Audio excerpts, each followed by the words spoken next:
360 liposuction එකක් කළා fat litre 10ක් අයින් කරපු මිස් කෙනෙක් දැන් මගෙත් එක්ක ඇවිල්ලා ඉන්නවා. ඇත්තටම මම බොහොමත්ම ස්තුතියි ඔබට. දැන් අතර සති 3ක් ගිහිල්ලා වෙනවා දැන් මේ liposuction එක කරලා. මගෙත් එක්ක බොහොම විවෘතව ඇයම තමයි සජෙස්ට් කරේ අපි වීඩියෝ එකක් කරමු කියලා. ඉතින් ඇත්තටම ඇයි ජීවත් වෙන්නේ ඉතාලියේ. ඒතකොට දැන් අපි liposuction කළා සති 3යි. අපි මුලින්ම එතුමියගෙන් අහලා බලමු. ඇයි ඔබතුමී මේ liposuction කරන්න මගෙත් එක්ක ඇවිල්ලා මාව හම්බුනේ මේ රටේ ඉඳලා ඇවිල්ලා මාව හම්බ වෙලා මොකක්ද තිබුණු ප්‍රශ්නේ ඔබතුමීට මේ දෙයට මේ සත්කමට භාජනය වෙන්න? මුලින්ම ඔබතුමාට බොහොම පින් දෙනවා බොහොම ස්තුතියි. මම ડોක්ටර්ව තෝරගත්තේ මොකද මම බැලුවා ගොඩක් YouTube එකේ වීඩියෝ channel. ඒවා බලනකොට මට තේරුණා ડોක්ටර් විසින්ම කරන දේවල් තමයි ડોක්ටර් පෙන්වන්නේ. කියන්නේ අනුන්ගේ දෙයක් එහෙම ඇඩ් කරගෙන වෙන රටක දේවල් අරගෙන එහෙම බොරුවට දේවල් කරනවා නෙමේ ස්වභාවිකවම අපේ තියෙන බය යමක් කරගන්න අපිට තියෙන බය නැති වෙන විදිහට තමයි හැමදේම හරි කාරුණිකව හරි ආදරණීය විදිහට කරනවා කියලා ඒකෙන්ම අපේ බය නැති වෙනවා. ඒක නිසා තමයි මම ડોක්ටර්ස්ලා ගොඩාක් අතරින් අනිත් අයව අපහසුට ලක් කරනවා නෙමෙයි මම තෝරගත්තේ ඔබතුමාව. ඒ වගේම මට හරි අපහසුතාවයවල තිබ්බා. මොකද මාගේ ඇඟ හරි මහතයි, මට හරි වෙහෙසයි, මට රස්සාව කරගන්න බෑ. හුස්ම ගන්න බෑ, රැට නිදා ගන්න බෑ. අපහස වලට ලක් වෙනවා. මොකද බස් එකක ගියත් මට ඉඩ දෙනවා බබාලා හම්බෙන්න කියලා. ඒ වගේ ගොඩක් එක එක්කෙනාගේ ඒ තරම්ම මට නිවුණු දරුවෝ හම්බ වෙන්න වගේ ලොකු බඩක් තියෙන්නේ. ඇඳුමක් ඔබතුමීට වයස 56ක්. 56ක්. හරිම ඒ කියන්නේ මානසිකත්වයෙන් වැටෙනවා. මොකද ගොඩක් අය දැක ගමන් මොකද මේ බඩ මොකද ඔහොම වෙලා කියලා. මොකද මම ඉස්සර හරි කෙට්ටුවට හිටියේ. ඉතින් ඊට පස්සේ මම හිතුවා නෑ මම කොහොම හරි මේක කරනවා බය වෙන්න දෙයක් නෑ මට හොඳ ડોක්ටර් කෙනෙක් හම්බෙලා තියෙන්නේ කියලා. ඒ වගේම ඉතින් මම ඉතාලියේ වැඩ කරන්නේ. මම ලංකාවට ආවෙම මේ සර්ජරි එක කරගන්න නිසා. ඉතින් මට සිහි නැති කරන ડોක්ටර්ගේ ඉඳන් මේ ડોක්ටර්ත් කාර්ය මණ්ඩලය ඒ වගේ හරිම ආදරණීයයි. අපේ තියෙන හිතේ බය ඔක්කොම නැති කරලා දෙනවා. ඒ වගේම මගේ සර්ජරි එක හොඳින් කරගත්තා. දැන් මට හරි සැහැල්ලුවක් දැනෙනවා. පොඩි වේදනාවක් ඉතින් මුල් දවස්වල විඳවන්න වෙනවා චුට්ටක්. ඒක ඉතින් ඒකත් අපිට බෙහෙත් දීලා ඒව අඩු කරලා දෙනවා. ඉතින් මම හරි සතුටින් ඉන්නවා.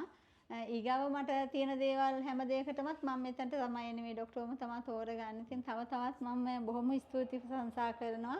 මම ඉල්ලන්නේ එන්න හිතාගෙන කෙනෙක් ඉන්නවා නම් කිසි දෙයකට බය වෙන්න එපා. මමත් හිතුවා මුලින්ම මම මැරෙයි කියලා. මොකද මම හරි බයයි. මට බබාලා හම්බෙලා නැහැ. ඒ වගේ සර්ජරි එකක් මම කවදාවත් කරලා නැහැ. පුදුම බයකින් හිටියේ. ඒ වගේ බය වෙන්න එපා. අපි නිකන් අත බියක් තමයි අපි තියාගෙන ඉන්නේ. කිසි දෙයකට බය වෙන්න එපා. ඒ වගේ දේවල් කරනවා නම් අපිට ලස්සනට ඉන්න ඕනේ නම් අපේ ජීවිතේ අපි පරාජය බාර ගන්න හොඳ නෑ. ඇඟ මහතයි මෙහෙමයි කියලා කවුරු මොනවා කිව්වත් සැලෙන්න හොඳ නෑ. Taman හරි අවංක වෙලා දෙයියෝ බුදුන් අදහගෙන එන්න ඕනේ. අපි විවෘත වෙන්න ඕනේ. එතකොට ඇත්තටම සර්ජරි එකක් නෙමෙයි අපේ මුළු ජීවිතේම හරියනවා. ඒක තමයි මම හැමෝගෙම ඉල්ලන්න තියෙන්නේ. මේ ડોක්ටර් හරිම ආදරණීයයි, හරිම අවංකයි. ගනුදෙනුවට උනත් සාධාරණ ගණන් ගන්නේ අපේ ඉතාලියේ ඉඳලා ආවා කියලා තව සැරයක් එන්න ආයෙ මහුන් දාන්න එන්න අරකට එන්න මේකට එන්න කියලා අසාධාරණ විදිහට සත පහක්වත් මගෙන් ගත්තේ නෑ. මම ඒක ඕනම තැනක බය නැතුව කියනවා. මම මේ මොහොතෙත් මේ ඇවිල්ලා ඉන්නේ. මම සල්ලි දීලා එන්න හැදුවේ. ඒත් කිව්වා නෑ ඔයා සර්ජරි එකක් කරලා තියෙන්නේ. ඔයා එන්න මේ සල්ලි ගෙවන්න ඕනේ නෑ කියලා. ඇත්තටම ඉතින් ඒ වගේ ડોක්ටර්ස්ලා මතු බුදු වෙන්න ඕන කියලා තමයි මම ප්‍රාර්ථනා කරන්නේ. ඔබතුමාව හැදු වැඩු දෙමව්පියන්ටත් පින්වත් වෙන්න කියලා තමයි ප්‍රාර්ථනා කරන්නේ මම හැමතිස්සෙම. බොහොම ස්තුතියි. ඇත්තටම මෙතනදී ලොකු පණිවිඩයක් ලබා දෙනවා. මේ සත්කමටත් වැඩිය සත්කමේ ප්‍රතිඵලයටත් වැඩිය ලොකු පණිවිඩයක් ලබා දෙනවා. ඒ තමයි මේ පණිවිඩය තමයි විශේෂයෙන්ම වෛද්‍යවරයෙක් යම්කිසි රෝගියෙක් හෝ යම්කිසි පුද්ගලයෙක් ගණදෙනු කරනකොට තියෙන්න ඕන විශ්වාසයක් තියෙන්න ඕන. මෙන්න මේක ඉතාමත්ම වැදගත්. සල්ලි තියෙන. දැන් මම ඉතාලියේ ඉන්නේ, මගේ නංගිත් ඉතාලියේ ඉන්නේ, මගේ මල්ලිත් ඉතාලියේ. සල්ලි තියෙනවා කියලා සල්ලි කඩා ගන්න අදහසක් නැහැ. ඒක හොඳටම පැහැදිලි අපිට. ඒ ගැන හරි සතුටුයි. සතුටුයි. ඇත්තට හැම අතින්ම සතුටු වෙනයි. විශ්වාසයේ සමග ඒ ගණදෙනුවේදී තියෙන විශ්වාසයේ සියලු දේ ගැන මම සතුටු වෙනවා. සහ විශේෂයෙන් වැදගත් වෙන්නේ මේ සත්කමින් පස්සේ අපි ලබා දෙන ප්‍රතිඵලය. මොකද අපි යමක් කරන්නේ යම්කිසි ප්‍රතිඵලයක් ලබාගෙන බලාපොරොත්තු වෙන. ඒකට ඒ ප්‍රතිඵලය ලැබෙන්නේ නැත්නම් ඒක ගැටලුවක්. ඉතින් ඇත්තටම මම බොහොමත්ම සතුටු වෙන්නේ අපි එයා බලාපොරොත්තු වෙච්ච දෙයටත් වැඩිය සමහරට සතුටු වෙනවා. මොකද හේතුව ඒ විදිහට අපි මේ ප්‍රතිඵලය ලබා දෙද්දී ඒක කරන්නේ ඇත්තටම නිකම් බෑ. අපිට ඒකට සම්බන්ධ හොඳ පළපුරුද්දක් තියෙනවා, වගකීමක් තියෙනවා සහ අපි ඒ පිළිබඳව අවශ්‍ය අවධානය යොමු කරලා අවශ්‍ය දේ නියම විදිහට ලබා දෙන්න ඕනේ. ඉතින් ඇත්තටම බොහොමත්ම සන්තෝෂ සමන් ආපහු ඔබතුමීට ස්තුතිවන්ත වෙනවා. ඒ වගේම ඇත්තට තවත් බර අඩු කළ ගතියොත් ඒක ඇත්තට අපිට පුළුවන් ඩයට් එකකින් කරන්න. ඒ ඇඩ්වයිස් අපිට ලබලා දීලා තිනවා. ටිකක් තියෙනවා මම කකුල් දෙකේ මම ඒකටත් එනවා.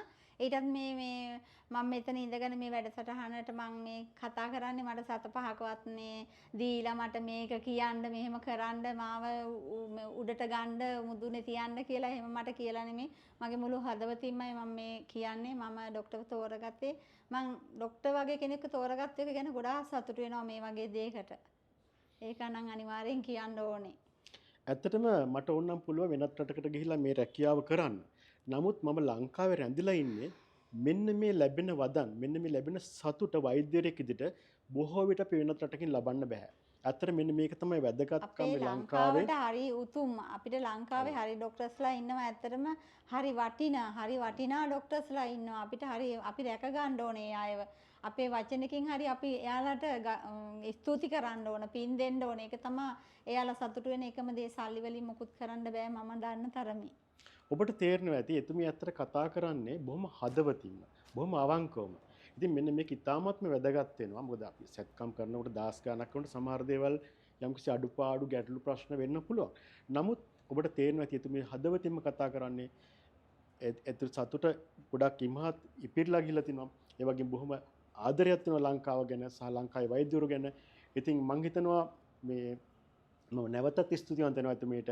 මම හිතනවා ඔබට දැන් යම්කිසි අවබෝධයක් ලැබෙන්න ඇති මෙන්න මේ සත්කම් වල තියෙන වැදගත්කම මොකද ඊට පස්සේ සත්කම්ම කරපු වෛද්‍යවරයා සහ ඒ රෝගියා අතර තියෙන සම්බන්ධතාවය විශ්වාසය මේවා ගැන ලොකු අවබෝධයක් ඔබට ලැබෙන්න ඇති. බොහොම ස්තුතියි. තවත් දවසකින් ඔබ හමුවෙනතුරු ඔබට සුබ දවසක් ආයිබෝන්.